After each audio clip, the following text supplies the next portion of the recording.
সরকারকে হুমকি দিয়ে বলতে পেরেছিলেন যে আমরা রেমিটেন্স বন্ধ করে দিলাম, তোমরা এবার দেখো।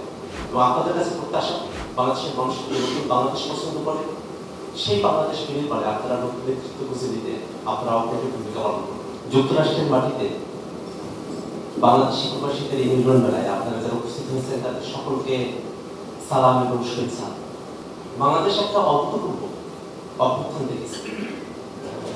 এই অভ্যুত্থানে আপনি কোনো সিঙ্গেল একক কোনো নেতৃত্ব দেখবেন। এই অভ্যুত্থান এমন, বাংলাদেশের নানা প্রান্তের মানুষেরা, সমাজের নানা স্তরের মানুষেরা, তারা সকলে স্বতঃস্ফূর্তভাবে এই অভ্যুত্থানে অংশগ্রহণ করেছে।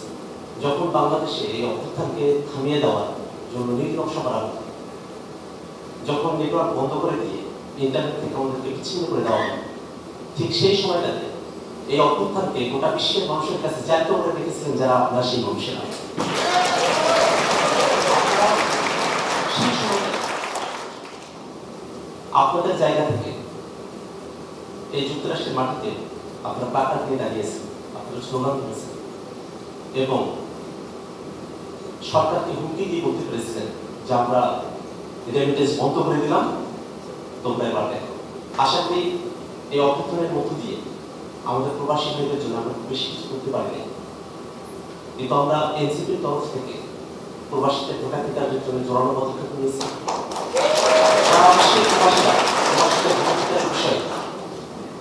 সকলে আপনারা একমত হয়েছেন এবং আপনারা সকলের প্রত্যাশায় আছেন যে সামনের যে নির্বাচন, সেই নির্বাচনে আপনারা ভোটাধিকার প্রয়োগ করতে পারবেন। এবং আপনাদের কাছে প্রত্যাশা, বাংলাদেশের মানুষেরা যে নতুন নেতৃত্ব, বাংলাদেশের মানুষ নতুন বাংলাদেশ পছন্দ করে, সেই বাংলাদেশ বিনির্মাণে আপনারা নতুন নেতৃত্ব খুঁজে দিতে আপনারা অগ্রণী ভূমিকা পালন করবেন। বাংলাদেশের মানুষেরা দীর্ঘ সময় ধরে এই প্রতিষ্ঠানগুলো তৈরি না হওয়াতে যে সেবা বঞ্চিত হয়ে এসেছে, বাংলাদেশের প্রতিষ্ঠানগুলো গড়ে বাংলাদেশের মানুষেরা তাদের নাগরিক সেবাগুলো প্রাপ্ত হবেন, সেই অধিকারকে তারা নিশ্চিত করতে চায়। এবং এই নতুন বাংলাদেশ গড়ার মিশনে বাংলাদেশের প্রবাসী যারা আছে আপনারা অগ্রণী ভূমিকা পালন করবেন বলে আমরা আশাবাদী। আমরা জানি আমাদের অনেক ভাইয়েরা, আমাদের অনেক বোনেরা আপনারা এসেছেন, এখানে শিক্ষিত হয়েছেন, পিএইচডি ডিগ্রি অর্জন করেছেন, অনেকগুলো জায়গাতেই আপনারা এক্সপার্টাইজ অর্জন করেছেন। বাংলাদেশকে আপনাদের অনেক কিছু দেওয়ার আছে।